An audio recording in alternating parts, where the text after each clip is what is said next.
Yamuna Tira Vanachari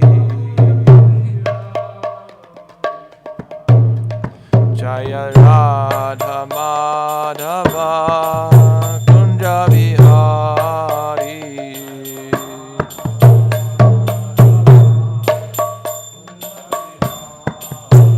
Jaya Radha Madhava Kunja Vihari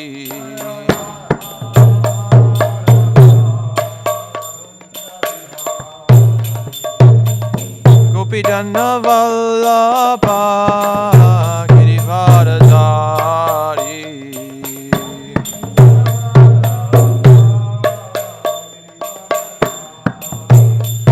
Gopi Jana Vallabha Girivardhari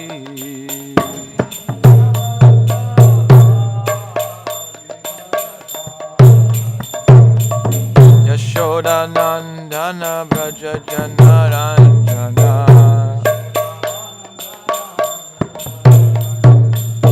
Yashoda Nandana Braja Janaranjana Yamuna Tira Vanachari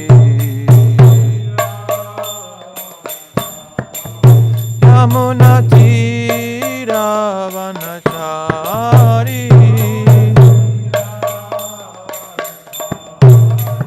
Hare Krishna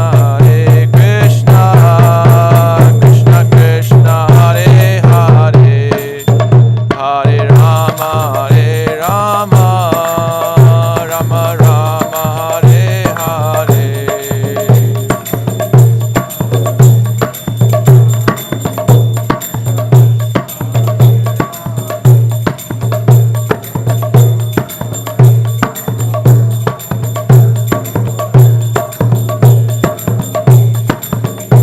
Hare Krishna Krishna Krishna Hare Hare Hare Rama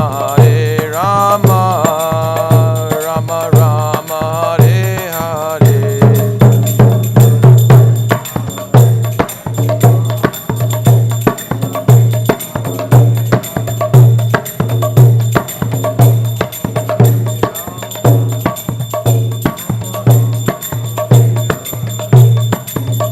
Hare Krishna Krishna Krishna Hare Hare Hare Rama Rama Rama Hare Hare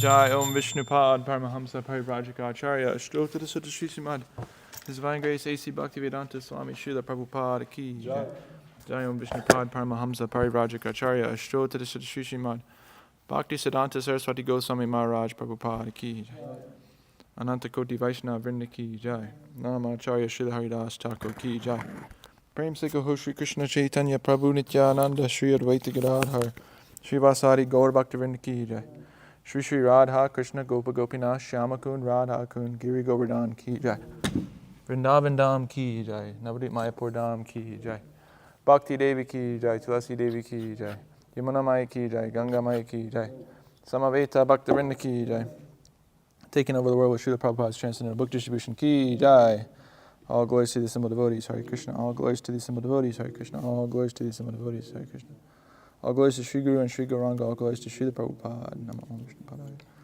Krishna Prasthaya Bhutale Shrimate Bhakti Vikas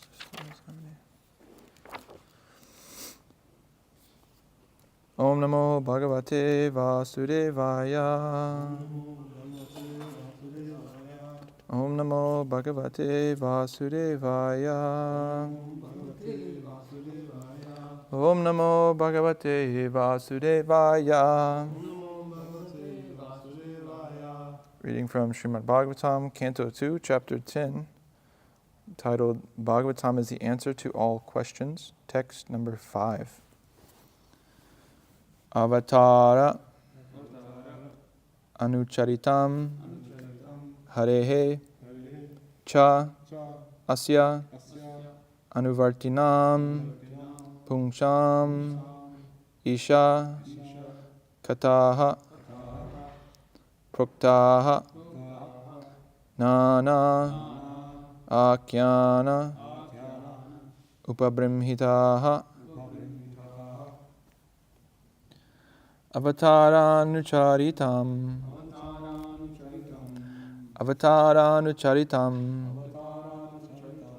Harishchasya Nuvartinam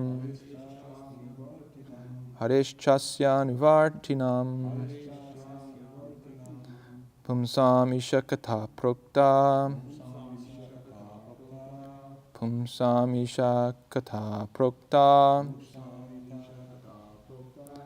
Nana Kyano Pabrimhitaha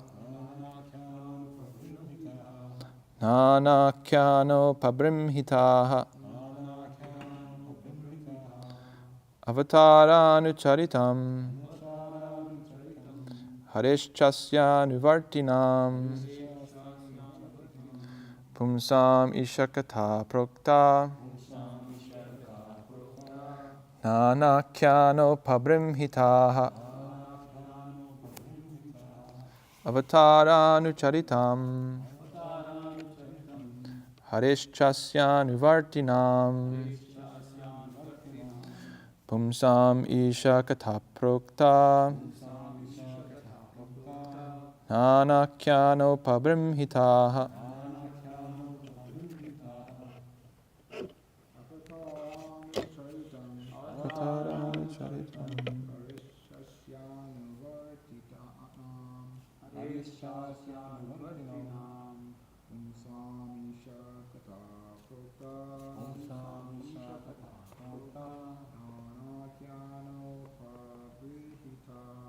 Nanakyano Pabrimhitaha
Avatara, incarnation of Godhead.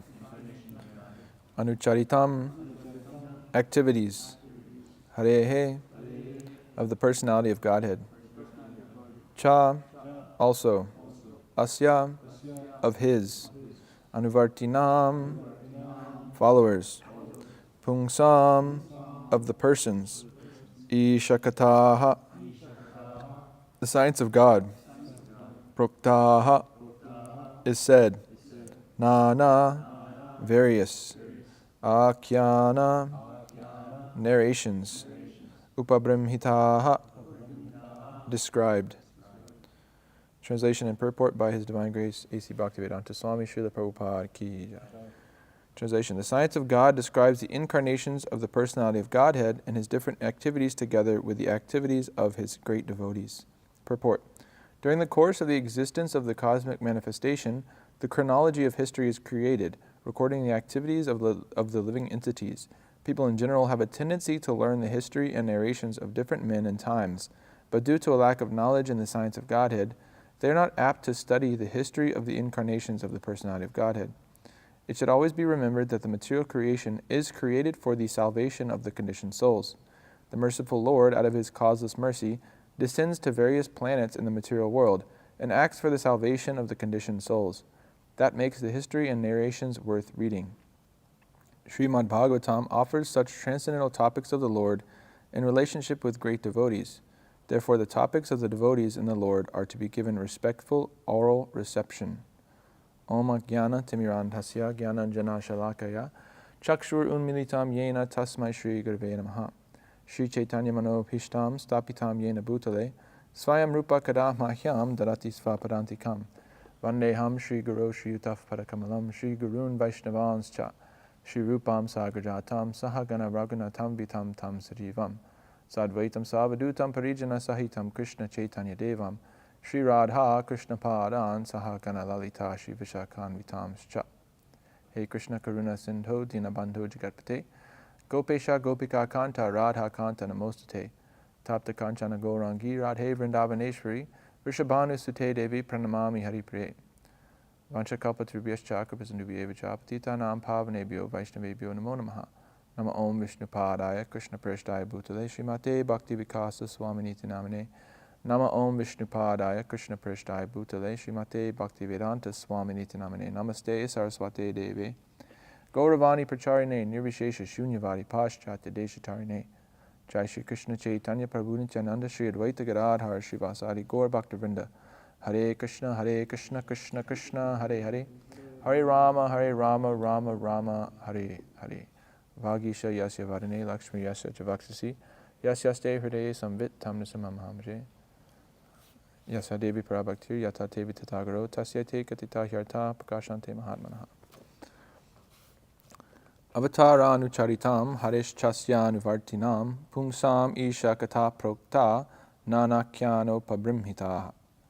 The science of God describes the incarnations of the personality of Godhead and his different activities together with the activities of his great devotees. So, this is a pretty straightforward verse, and I'll probably go through it a little quickly. But we've been discussing this a little bit, and I think in some of my most recent classes I was discussing some of the similar topics, that this science of God is describing the incarnations, and we're in this chapter that's breaking down all of the different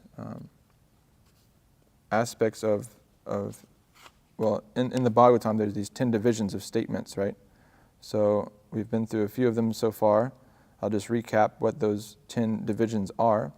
1, the creation of the universe, the subcreation, planetary systems, protection by the Lord, the creative impetus, the change of manus, the science of God, returning home back to Godhead, liberation, and the summum bonum. So this specific verse is talking about this aspect of the science of God. And this is a very apt description, the science of God, because what differentiates what we do from the, you could say, some other religions that rely more on blind faith is that it's a scientific process we follow. And we're not relying simply on just believing that this person is an incarnation of God and put all your faith in that and don't question things. And you're assured of ultimately going to heaven, as the Christians say. We very much so encourage questioning and encourage taking a scientific, logical approach to understanding God. And of course, there are aspects of understanding Krishna that are completely inconceivable and outside of the ability for our tiny minds to comprehend. But people come in and they have a lot of questions, and we're looking for those that are inquiring intelligently. We like to poke fun at Bhakta Mason because he asks a lot of questions, but ultimately it's a very good thing that he's doing that, because he's getting all of his doubts, you could say, or just his curiosities about the philosophy taken care of and understanding from authority, and he's inquiring in the correct way in a submissive attitude. So this is kind of, this science that we are practicing here. It's a much different science than the mundane scientists, and it's dealing with the science of the spirit, not the science of the material. But this is describing, the science describes these different incarnations of the personality of Godhead in his activities, together with the activities of his great devotees. So, the purport here, Prabhupada is saying that during the course of the existence of the cosmic manifestation, the chronology of history is created, recording the activities of living entities. And people in general have a tendency to learn history and narrations of different men and times, but because they lack this knowledge in the science of Godhead, they're not apt to study the history of the incarnations of the personality of Godhead. So, obviously, as the universe is created, the recording of that history and how that all goes about is taking place. And we have, of course, Lord Brahma is the first living entity, and then from him, so many other living entities are created, and from them, they propagate population, and he, creates the whole planetary systems and everything like that, and populates this universe with the living entities. Well, Krishna does that, and then he simply builds the bodies for them, and so they can resume their activities based on what they were doing before the annihilation of the creation. But there's this tendency that everybody has, and again, I was going over this in a previous class pretty recently, so I won't go too in depth on it. But this tendency of people to learn the history and stories of other men and personalities and different times, and I was actually reflecting when I read this. It reminded me of this time when I used to be really into this kind of thing. Like, there's this one podcast I used to listen to, and it would be like 4 or 5 hour long episodes.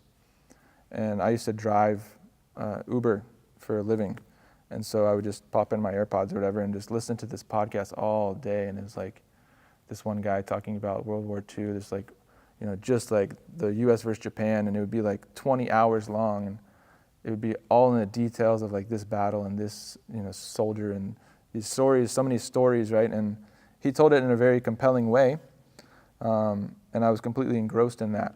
And so this is just a indication of all of our nature. Our natural tendency is to want to hear stories and learn about great people and what they've done and heroic activities that they've performed. That's one way that we learn it, is through just learning actual history of mankind. And then another way that people do it, which is even, you could say, more of a waste of time. I mean, it's all a waste of time, but even more, mundane or just dumb, is people like to watch like TV shows that are just completely made up stories, or read books like Harry Potter or whatever, Lord of the Rings, that are just completely made up stories, fantasies, and they get so engrossed in these stories, so invested in the characters, that when the story ends, they feel like they've lost a part of themselves, actually. It's definitely, this is what people are experiencing on a day-to-day basis. And the thing with that, though, is that people are hearing these stories, and you might have a favorite TV show as a karmi, but you watch that show one time and it becomes your favorite show, right? And then you watch it again because it's your favorite show. But then if you watch it 10, 20, 30 times, eventually you're going to know everything that happens. And if you don't have any kind of eventually it reaches a saturation point where you become so saturated with this, and it becomes completely tasteless. It's like if you have a big cake in front of you and you eat at one piece that tastes good, but after you get to 3, 4, 5 pieces, if you have to keep eating it, you're going to get really upset, and it's going to become the opposite of what it was before. It was nectar before, and it becomes poison in the end. So these studies of these different histories of different men and times leads ultimately to disappointment and not a actual lasting sense of happiness, because it's on the temporary mundane platform. But if these people simply redirect this tendency into studying the incarnations of God and Krishna and all of his different avatars, and read the Bhagavatam, they will find that they can read this over and over again without reaching that point of saturation. We sit in Bhagavatam class every single day, and the idea is that as you become more purified in Krishna consciousness and progress more and more, you begin to relish these narrations more and more. Just hearing the verses and Srila Prabhupada's purports and just hearing about the Bhagavatam, this becomes more and more relishable, even though ultimately so much of it is being repeated over and over again. Recently in a class it was said that some people criticize Srila Prabhupada's purports as being too repetitive, but he's repeating a lot of things because we need to hear them, and also because this is the nature of Krishna consciousness, is that by hearing these, we don't become tired of them. So those people that are criticizing that way, or think that they're maybe feeling bored reading through Srila Prabhupada's books and that, it's all the same. Parameshwar Prabhu said this, that if you're feeling in that kind of mood, I can't remember exactly what he was talking about, but if you're chanting and it becomes stale, or you're reading and it becomes stale, know that you're on the material platform and you're not on the spiritual platform. You're not practicing with the right consciousness to receive the benefit of this practice. So when we have the right approach, the right consciousness, these narrations of the Srimad Bhagavatam, we can hear them over and over and over again, thousands of times over. We see that in Srila Prabhupada himself. There's the story of Janmashtami, when it became midnight and the devotees were very excited to go take the feast and go to sleep, probably more excited to go to sleep. And Prabhupada said, bring out the Krishna book. Let's read some stories from Krishna book. And so they started at chapter 1, and they had someone reading, and everybody, of course the crowd was probably packed. I'm not sure exactly how many devotees were there, but there's so many devotees there, and the story goes that they read through the first chapter, and then Prabhupada said, okay, read the next chapter. And they kept going, and you could see the sannyasis in the crowd had their dandas, and they started bowing down and sticking back up because the sannyasis were falling asleep and then jerking awake. And so at one point, this devotee that was recounting the story said that at one point he looked around and he saw everybody in the crowd was asleep except for Srila Prabhupada. Was completely awake, completely alert, intently listening to these pastimes. And you might say, well, he's the one that wrote the book, like he's just listening to his own book. That's kind of weird. Like we were talking about this the other day, that there's a story of Kanye, that he was in his house and then someone came and visited him, and he walked in and Kanye was listening to his own music, and like, dude, this is amazing, right? And that is much different from what is happening here with Srila Prabhupada reading Krishna book, because Prabhupada said that he didn't write Krishna book, Krishna wrote it through him. And again, what a devotee relishes is to hear these pastimes over and over and over again. And Prabhupada exemplified that and showed us that he's been hearing these stories his whole life, and he even wrote the book himself, and yet still he wants to continue hearing it. It never becomes stale. It only becomes more and more nectarian. So it has completely the opposite qualities of the mundane histories and stories of mankind. There's another analogy, of course, that say we come to Krishna consciousness, or we just meet someone on the street and start telling them about Krishna, and maybe they don't have so much attraction to that. They don't have a taste for that. But we know, as the Bhagavatam is saying, this is the most nectarian thing. Hearing this is how you get liberated from material existence. This is how you find true happiness and fulfillment in life on a permanent platform, not on the temporary platform. So why is it that they're not attracted to it necessarily, these people on the street? And they're more attracted to go home and watch Netflix and see some very mundane thing, and that they know deep down as well that these things are temporary, that hearing these stories isn't going to bring them ultimate happiness and fulfillment, but they continue in that way. And this is due to us being covered over by material nature, wanting to be the enjoyer, and being completely under the controls of the modes of nature that, what is this? prakrite kriyamanani gunai karmani sarvajaha ahankara vimudatma kartam iti manyate. That the living entity thinks himself the doer of activities, but these activities are actually, in actuality, carried out by the modes of material nature. So we are simply, when we're under this influence of material nature, it's as if we are robots. We're being carried around by these modes of material nature, thinking that we are the ones deciding what to do and controlling our lives, but ultimately we're under control.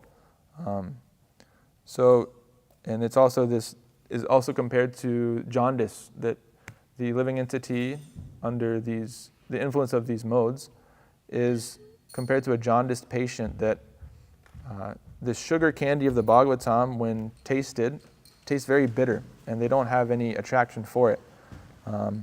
But the cure for this condition of jaundice and the cure for this condition of the material disease is one and the same, is that you continue to take this even though it seems unpalatable at first, and over time this bitter taste goes away and is replaced by the proper taste, which is, we know sugar candy is sweet. Just as we know, the Bhagavatam is ultimately very nectarian and very sweet. And Lord Chaitanya himself relished hearing the Bhagavatam. This is Krishna himself. He's wanting to hear these pastimes and these activities of himself and of the pure devotees, because it brings so much happiness and fulfillment. So due to a lack of knowledge, though, in the science of Godhead, these mundaners, they're not apt to study the history of the incarnations of the personality of Godhead. So they're not, they don't have this tendency to search after this and to understand this. I had a friend, I've spoken of him before, but I was speaking to him a while ago. This is probably 4 or 5 months ago on the phone, and telling him about my experience here, and advising him, because he's also a spiritual person that's interested in this kind of thing and meditation and such. And I advised him, you should read some of these books and learn about Krishna's pastimes and such. And his kind of mindset is that, why do I need to hear stories? I just like to sit there and meditate on nothing, and that brings me happiness. And why do I need to add something to it? I like this keeping it very minimal and pure is his conception of it. He didn't say it in such words, but that's his idea. But we have to understand that we can't simply negate our experience in the material world and bring it down to this level of zero, of nothing. Because as we know, the living entity's nature is to engage in certain activities, and a fundamental quality of a living entity is desire. We always have desires no matter what situation we find ourselves in.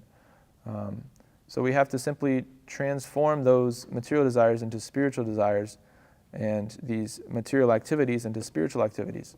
So as everybody has this tendency to hear stories, histories, and narrations of different great men, we need to transfer this tendency, which is on the mundane platform, to the tendency to hear the narration stories and pastimes of the Supreme Personality of Godhead.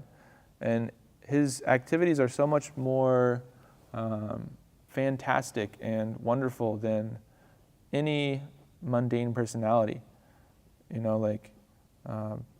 People look up to, who do people look up to? I don't know,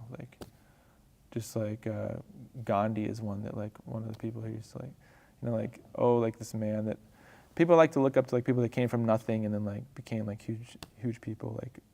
They say Elon Musk or whatever, he wasn't anybody, and then he started PayPal, and then he started all these other companies, and now he's the richest man in the world. He's a self-made man. So we like to hear these stories, but Krishna his activities are so fantastic. He comes and he just kills all these demons with just a single smack. He just smacks them and kills them, or just plays around with them. He's just having a fun time and killing these huge demons. I mean, this huge giant snake, everybody walks in and then he goes in and kills it.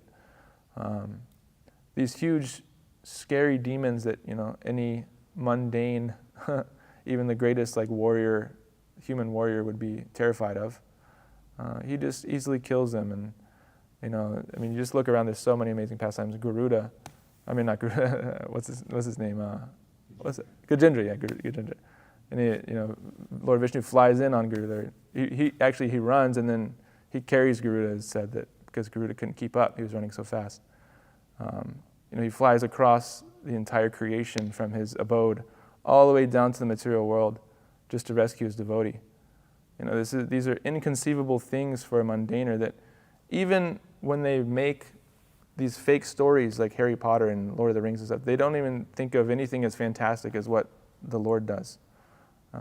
His activities are so, Lord Brahma, when Lord Brahma came and stole the cowherd boys, and Krishna expanded himself into so many people. These are activities that are so wonderful and fantastic when you can continue to contemplate and meditate upon them, that they bring a lot of happiness and transcendental happiness and real fulfillment. And we can continually meditate on these different stories. Another point I was just considering was how, the Bhagavatam and all the literatures that we get to read, the Chaitanya Charitamrita, the Bhagavatam and Bhagavad Gita, and all these books that we read, they have so much more detail about the nature of God and how the history of chronology of how history is created, the existence of the cosmic manifestation, how the universe comes into existence.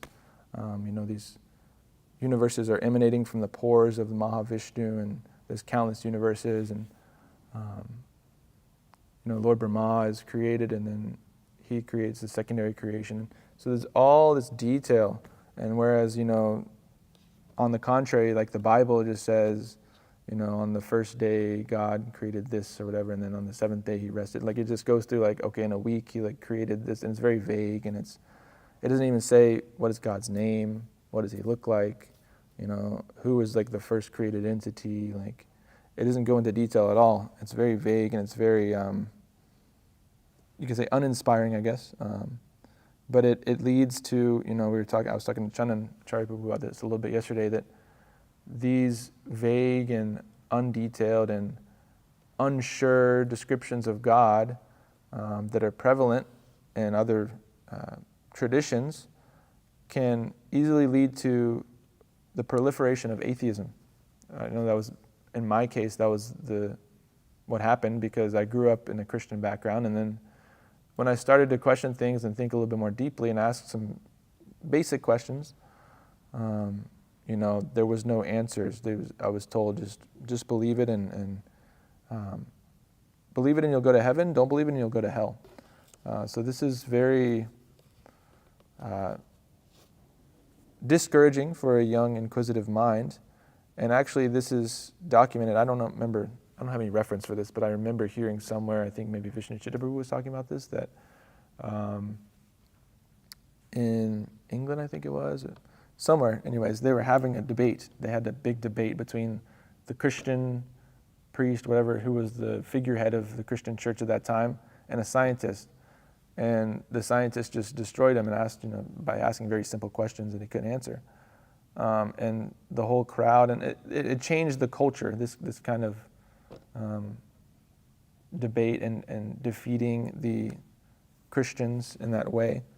This changed the culture to a much more atheistic mentality, because the people said, well, the scientist seems to know more than the Christian, and he has a better argument, he has better answers to these things. But if it had been a devotee instead of a Christian priest, it would have been a much different story.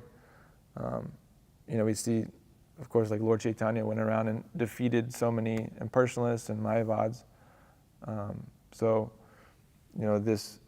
This philosophy is airtight. You could say it's bulletproof. It's complete, and it has such more detailed descriptions of everything. Another interesting point I wanted to point out here is Prabhupada says in here, the purport, but due to a lack of knowledge in the science of Godhead, they are not apt to study the history of the incarnations of personality of Godhead. And I just thought that was interesting, that it's not he could have said due to a lack of interest in the science of Godhead, due to a lack of attraction towards the science of Godhead, but he said due to a lack of knowledge in the science of Godhead. So the conclusion that I reached there is that if more people just simply have this knowledge, they will become apt to study the history of the personality of Godhead, of the different incarnations. We see that so many times. We give people books and then they start reading them and they become more interested and they want more books and they want to come visit and they want to, become a devotee. It's actually happened a lot in the service I'm doing because we had this video and then certain people were reaching out to us that we've never actually spoken to. Maybe we distributed books to them a long time ago, but there's no way to really know. But people will reach out to us and say, we had this guy, this kid Caleb, he came through for a day. There's this other guy in Oregon that I met, and there's various people that we've spoken to, and they said, yeah, I've been reading Prabhupada's books, and I really like it, and this is amazing. I have questions about this, or they understand different things, in a lot of cases much more deeply than I do, simply because they're reading Prabhupada's books. And so, people have this tendency, at least some do. It's a rare thing, but some out there have this tendency. They're looking for something. They're looking for answers. They're looking for why are we in this world? Why are we in these bodies? Who is God? Is God real? And as soon as they receive Prabhupada's books and start reading them and reading them with the right attitude, they can very quickly come to a proper understanding and start making real progress in life and get off of this treadmill of material life that goes nowhere. Now the next point that Prabhupada makes is that it should be always remembered that the material creation is created for the salvation of the conditioned souls. So this is, again, interesting because it's also said elsewhere that there are a few different reasons for the material creation. This is the primary reason, and I think this is what's being emphasized here, that this entire material creation is ultimately like a reformatory prison house for the conditioned soul, for the living entity. And we fall into this prison house because we have made a discrepancy or made a mistake or done something wrong that needs to be corrected, right? So we've come to the conclusion that we want to be the enjoyer, that we don't want to think about Krishna. We want to feel like we are the master, the enjoyer, the one in control. And so Krishna creates this facility for us in the material world.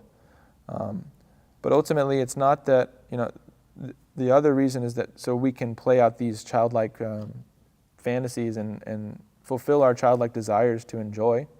But ultimately, it's designed so perfectly that by engaging in these different attempts to enjoy, we always come to the frustration of never feeling fully happy and content. And we never find that true fulfillment that we're looking for. And ultimately, the point of that is to make us turn towards Krishna. It's described that the super soul is seated within the heart, just as the living entity is a bird within a tree, and then the super soul is another bird. And the living entity is enjoying the fruits of the tree. And then as soon as it turns to the other bird, to Krishna, to Paramatma, it's making real progress in life and it's able to actually find its fulfillment. And then the living entity and the Paramatma can fly away from this tree of material life and go back to Godhead.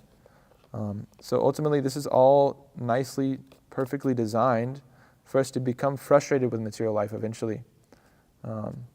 And eventually surrender everything to Krishna and attain salvation, as it says here. And it goes on, Prabhupada goes on to say, the merciful Lord, out of his causeless mercy, descends to various planets in the material world and acts for the salvation of the conditioned souls. So, that makes the history and narrations worth reading. So, obviously we're reading about this in the Bhagavatam, so many different pastimes, all the different avatars come down, and we learn about them and their activities. We learn about the activities of the pure devotees, and by doing this, the Lord is acting for the salvation of the conditioned souls. So, let's see. Right, so he acts for the salvation of the conditioned souls, but it's not that he comes down and only liberates those that happen to be around him in that time. And, we learn about like Lord Chaitanya liberating, so many souls, Jagai and Madhai, and he was merciful upon them. And, Krishna came and he killed all these demons and liberated them. And so it's not that only that those living entities that happen to be around the Lord while he is performing his pastimes on these various planets gets benefit.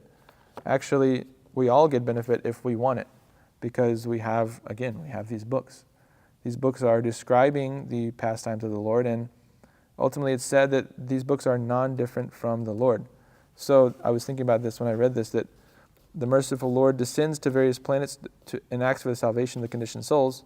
Well, this Bhagavatam is Krishna, and it's said that Krishna has incarnated himself in the form of the Srimad Bhagavatam in this Kali Yuga. So he has actually descended as this Bhagavatam in order to act for the salvation of the conditioned souls. So, we talk about this all the time, but this is why we have to distribute this Bhagavatam as profusely and widely as possible, because this is Krishna himself. And so many people we've met, even Westerners, it's really amazing when they get the Bhagavatam from us, and then usually it's like a video or something, but they'll say like, I remember one that Abhimanyu distributed, I think at one of the parks around here. I don't remember where that was, but they said, I'm taking Krishna home with me. So people realize that, or we tell them, this is Krishna himself. Take him, put him in your home. Even if you don't, it takes your whole life to read these books, or you don't read them for the next 20 years, keep this in your home. And these books are so powerful that they will, simply by having them in your home, you don't even have to read them, and they will purify the entire atmosphere. Of course, it's much better if you do read them. But this is the mercy of the Lord, that he descends and he has sent his pure devotee in the form of Srila Prabhupada to come and translate these books into English and spread them all over the world in English, and then, of course, his disciples translated to every other language. So now we have the Bhagavatam in pretty much every language, I believe.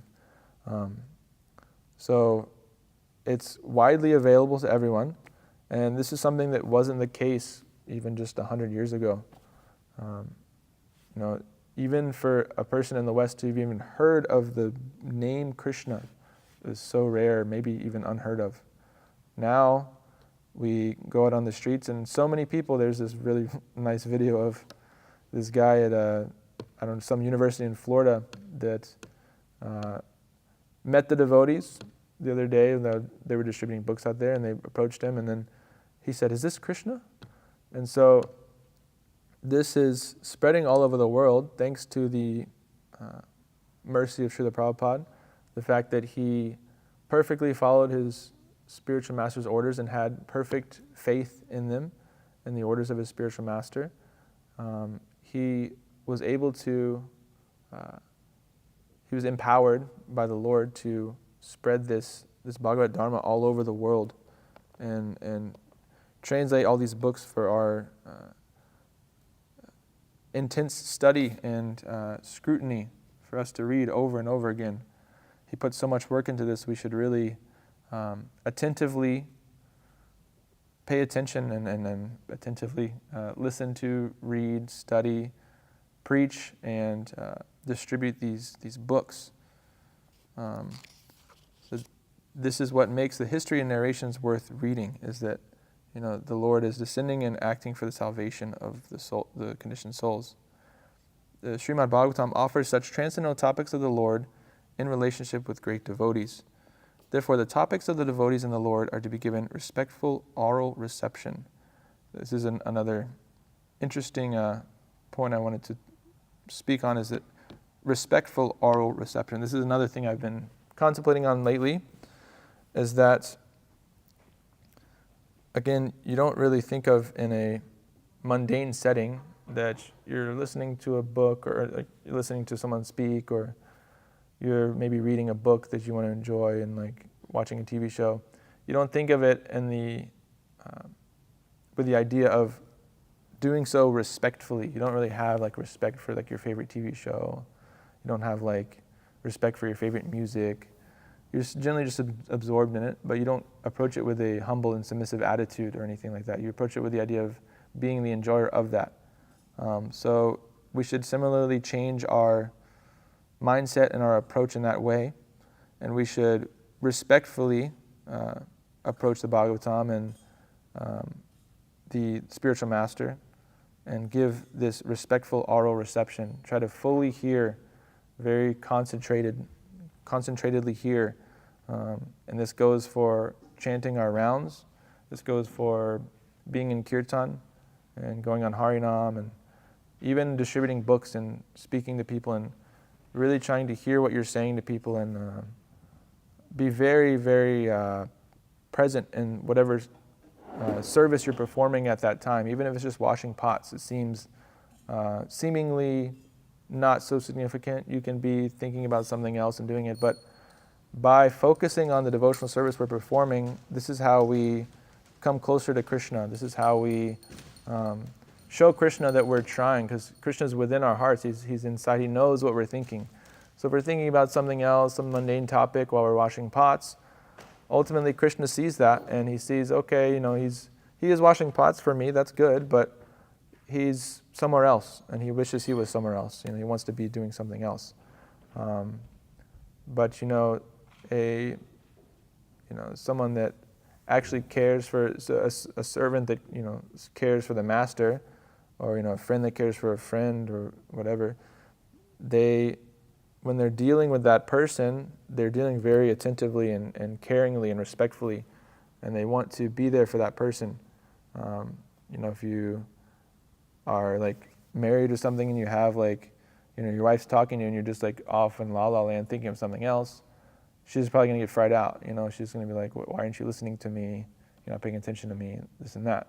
Or if you're doing something else, you're on your phone or whatever. So similarly, we should be very understanding that Krishna is always with us 24/7 in our heart, and he knows what we're thinking, what we actually are desiring.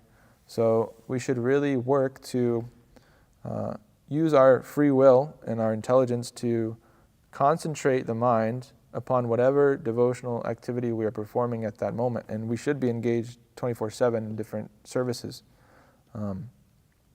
So we should always be very focused and try to bring the attention back. And this chanting in the morning is a very good exercise for improving that facility of the mind. Is always come back to the sound of the mantra.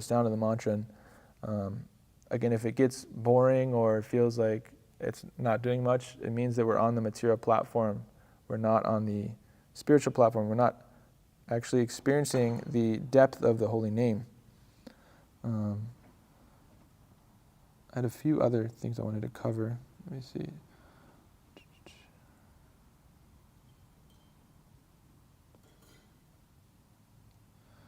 Yeah, I wanted to just mention this. I heard my Guru Maharaj mention this in a talk recently, and it really blew my mind. But since we're talking about the different activities, of the personality of Godhead and his great devotees, it's said, Krishnadas Kaviraj Goswami says in the Chaitanya Charitamrita that every pastime of Lord Chaitanya, every moment of Lord Chaitanya's pastimes could be expanded upon and described for millions of years. And my Guru Maharaj was making the point that might sound like exaggeration, but it's actually not, because there's unlimited living entities, and there's unlimited living entities always interacting with the Supreme Lord, and all of them have their own perspective on every activity of the Supreme Lord. And actually it's stated, and this is what kind of like, I never heard this before, this was like really amazing to me, that I've heard it in this one instance, right, of like the Rasa Leela with the gopis, and they all thought Krishna was only dancing with them, that he was just completely paying attention to them. But my Guru Maharaj was explaining that actually that's always the case for all devotees that are in association with Krishna, is that he's making them all feel as if they're the only ones, and that he's giving them personal attention. So he's constantly giving personal attention to all of his devotees at the same time, and they all feel as if they're getting this really wonderful personal association of Krishna. And so they all have different perspectives, and they could all expand upon the glories of the Lord and the beauty of the Lord and the activities of the Lord and his different pastimes infinitely. So you take all of the unlimited living entities, and they all can expand upon this unlimitedly. It becomes infinite. We could just continue and talk about the pastimes of the Lord. The other point was that even if we somehow had, I was thinking about this, my Guru Maharaj mentioned this, but I kind of extrapolated upon it, that if somehow there was a documentary, you could say, of Krishna's pastimes, and it was just always 24/7, for his whole time that he was manifest on earth, 125 years. Even if we had that, we couldn't even watch the whole thing, because we don't live for that long. And that's just one time that he descended to the earth, what to speak of all the different incarnations and all of his different pastimes. So we can't really fully appreciate all the different pastimes of the Lord. We just have these select pastimes that we can hear about in the Bhagavatam, and we can study them over and over and over again, and look forward to, as my Guru Maharaj was saying, that if you want to learn more about all the different pastimes and learn more pastimes, get liberated and go back to Godhead, and then you can experience all the different pastimes of the Lord in full, and continue to expand that more and more and more. I also just wanted to quickly emphasize, and then I'll wrap it up, that we have a very rare situation here, and this is kind of maybe veering off the topic a little bit here, but I've been reflecting on how here at Krishna Life we have probably one of the best situations for practicing this devotional service, maybe in the world, at least in the Western world. And as Vishnu Chitta Prabhu was saying before he left to India, that whether we like it or not, we're here. We were born here in this land, this sinful land, and even if we wanted to go become a resident of the Dham, it's not likely that we could do it. It's very austere, and it's just not within our tendencies or our, it's just not who we are necessarily. It's kind of the point he was making, I believe. And that we have to, take the situation we're in. We're here in America, and Prabhupada said that if Americans become Krishna conscious, the whole world will. And he said this book distribution is most dear to him. And as Mahotsa Prabhu says, there's nobody else here doing this. We have this whole entire country that we can go distribute books in, and it's really amazing. It's really blissful. We can just drive anywhere and just set up a booth at all these different conventions, and there's really not much, conflict. Conflict you could say, or just it's not like everybody has their own turf and we can only stay within the bounds of Atlanta or Georgia or something like that. We can go over the whole country. There's 350 million people, and so it's really an infinite playground for Sankirtan, and we can keep supporting this movement. Even though I don't really distribute books, I can do my best to continue supporting those who do and serving them in whatever way I can, trying to help this movement expand. And that we should just really, engage with more enthusiasm. And I'm preaching to myself here. This is why I'm kind of just going over this. But, our minds can get so bogged down in the mundane and just the day-to-day and, what about this, what about that? Thinking about ourselves, that's what my tendency is. And we should really get over that tendency and realize the very fortunate position we're in here. We have this Srimad Bhagavatam to distribute, and we can get so many of them and we can keep distributing them. That's another point I wanted to make, that, in the past, before the printing press and before the English translation, there was no way to distribute Bhagavatam. Now, so we're in this amazing situation where we have this great facility, we have such amazing association of devotees, we have like the top quality prasadam, probably in the world as well. We have, the best book distributors in the world. We have, it's a perfect situation, really. There's nothing wrong with it.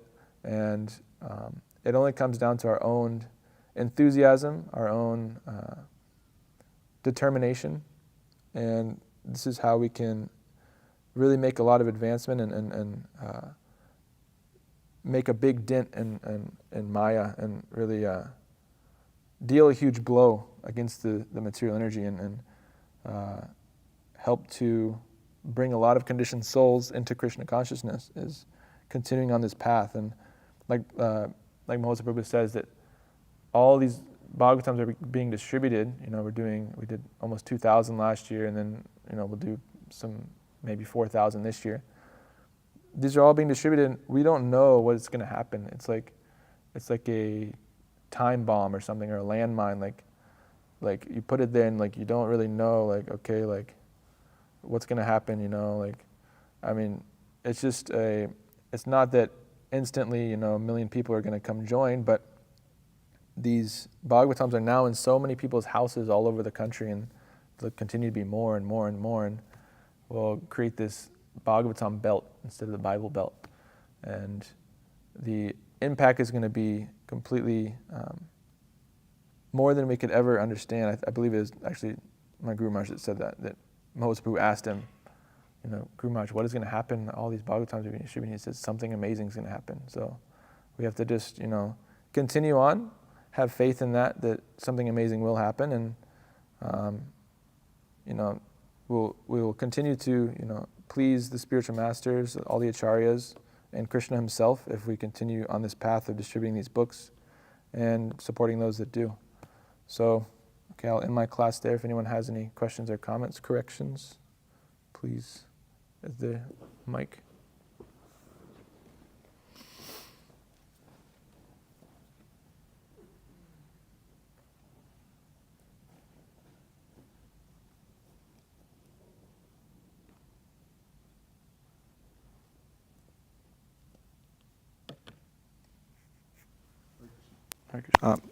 So I got a couple comments and a couple questions. So one quick simple question. Do you what exact class were you referring to that the Vishnu Chitta Prabhu was talking? Was that the one before he left? Yeah, it was when they were talking about going to India. Okay, maybe I missed that point because I think I was like in and out or cooking breakfast that day or something. Okay, so I just got to rehear that. So one thing is just kind of like another angle of vision. So I heard Guru Maharaj talk about this like in a class one time. So he was talking specifically with Ramayan, but he was kind of like making the point that like the Ramayan like the story is like pretty like like what's the word I'm looking for? It's a kind of like standard. It's like and like in some aspects too, like some like with like Ramayan and Srimad Bhagavatam and things, like some of like whatever the materialistic literature may like seem like it has like more of an interesting plot and all these different things than that. But I was just thinking like the main thing is that and that may be true, but it's like when you come to Krishna consciousness, then you like receive satisfaction on another level. And then also too, just from like just like a different standpoint of just like the culture is like, like people like read and recite these literatures for like purification also. It's like you don't get like purified for like reciting like Harry Potter or like whatever it is. Your material desires increase. So like unless people become like Krishna conscious, and Guru Maharaj was also making that point too, with just like making a movie about Prabhupada, that it's like nice, but unless like people become Krishna conscious, they won't appreciate all these things. They won't like really appreciate like Prabhupada's story, like history, and they won't appreciate like Krishna or his pastimes, or like even Chaitanya Mahaprabhu. That's like the topmost of like the pastimes. But then if you look at it from like materialistic point of view, it's just like, okay, like, just like I read his life story last time. I mean, I thought it was amazing, but that's just because like I have association with devotees. But it's like, okay, he's born, he's like a great like logician. Okay, he like defeats like some guy that's like amazing. Okay, then he takes like initiation and he becomes like, like very religious. And then that's like, he travels around a little bit. But it's not like, and then like, if you look at like Yashoda's life also, it's like, she's just like Krishna's mother. It's like, they don't like do anything like amazing, but that's not like the point. It's like, it's like from the spiritual like perspective, which is the actual like perspective. It's that like all these things they do, it's like, you know, it's like ever increasing pleasure and all these things. Anyways, I'm being like really short and like to the point, but I just want to like make that comment that it's like from like the scriptural point of view, like we see all these things and people may argue, but anyways, yeah, just some small thing. Yeah, thank you. But just another question is like, you were talking about your friend, and then you were kind of talking about the subject a little bit, but like he doesn't want to add Krishna consciousness, like he's good, and things like that. But like, what do you think it is sometimes that like people like, you know, they may like hear or understand, or it's like, yeah, that's good, but it's just like they're just not like willing just to, like to take it up or like take it in or whatever. It's like they're satisfied like where they're at. Like what is like it that's like holding those people back? I mean, I think it's like a lot of this, well, in his situation specifically, I think it's that he's a very like regulated person. Like he doesn't have so much material anxiety, I guess you could say. Like he's a pretty well situated. He has a good job, makes like really good money, like single, like just like has a nice place to live, like does, you know, he like wakes up early, like he engages in some simple activities here and there, of course, but like anybody, but, you know, he's like vegetarian, like, you know, it's like, so he doesn't have so much like material misery to like make him like move forward in that way. And also, I mean, I think it probably comes down to like, unfortunately, it's like, you know, why we're in this material world, like envious of Krishna, where, you know, we don't want to learn about the Supreme Lord because we want to be him, and you know, we want to feel like we're the ones enjoying and doing all this stuff. So ultimately that, you know, it's like, it's really hard to understand. Like he started Krishna consciousness at the same time as me. Like we chanted together, and he just said like, and I like immediately was like, okay, this chanting, like there's something here. Like I could tell like this is like the real thing, but like I wasn't able to like take it up fully, you know, because I was still so attached to things. But I still like recognize, okay, that's the real thing, like chanting Hare Krishna, you know, so like I would still chant, you know, here and there when I could. But he like, for some reason, he started chanting and then he like didn't really have a taste for it, and he didn't really like feel any benefit, and he like felt more of benefit from his like impersonal voidist meditation that he would do. So, I don't know, it's hard to say. Yeah, Chandan. It's really important for you to understand this because it's your specific service also. So one main point is generally people is ignorance is bliss. Yeah. So that's like a very important. Yeah, envy of Krishna is pretty much like, you know, you can say that's like the thing, everything. But most people, it's just like ignorance is bliss. Even if they understand that it's correct, they don't want to accept it, because without it, if they don't accept it, they don't have to change their life. If they stop thinking about it or no longer want to like contemplate, if they don't have to contemplate upon it, then their life becomes easier to deal with, because, you know, I've already molded my life like this. Yeah. So one duty of the sadhu is to learn how to give it to them in such a way that they can't deny it, in such a way that it kind of eats away. It's like, oh man, he was speaking about this. Like he was speaking like this, and every time he does something in his life, it reminds him of that. Like a sadhu is really expert in doing that. I'm just, like, for example, in my own life, Guru Maharaj speaking. Like he said, do you want vagina or do you want Krishna? That like literally like really ate away over like a year or two, you know? It's like, oh, I remember this. And then every time I would like see this person, I was like, oh, he said that. And then I would make me question my own existence. Like, well, what am I actually doing in devotional service? So it's like a very important point to understand is that generally people just want to remain in ignorance because they live comfortable lives, even whether it's karmis or devotees. Yeah. You know, they just want to live a comfortable life. It's like a point of sincerity too, right? Like if Yeah. they're not sincere, then it's like trying to wake up a person that's pretending to be asleep, right? Yeah. So the sadhu recognizes that the madhyamadhikari recognizes all of these things. But sometimes, you know, people come and they want to hear, they want to know, but some people are not ready to accept everything at once. So then one has to be like expert in how to like deal with that, how to like speak to them in such a way, because that is like a lot of, because like, you know, we've had people who come here, consistently. And you could say some of them are like, okay, they want to practice, and they have some sincerity because they're here and they spend a few days and things like that. But generally, they like it. They like it. They like all the devotees, and they like the association. James, not this James recently, but James before is a good example of that. Yeah. He's like, he likes everything, and he's not envious of the devotees. He's not envious of Krishna in terms like, okay, I see Krishna, and he's not like, no, that's not God. He's like, yeah, okay, I accept him as God, and he has all of these things, but then he wants to remain in his ignorance. He doesn't want to change because his life will be too difficult for him otherwise in his mind.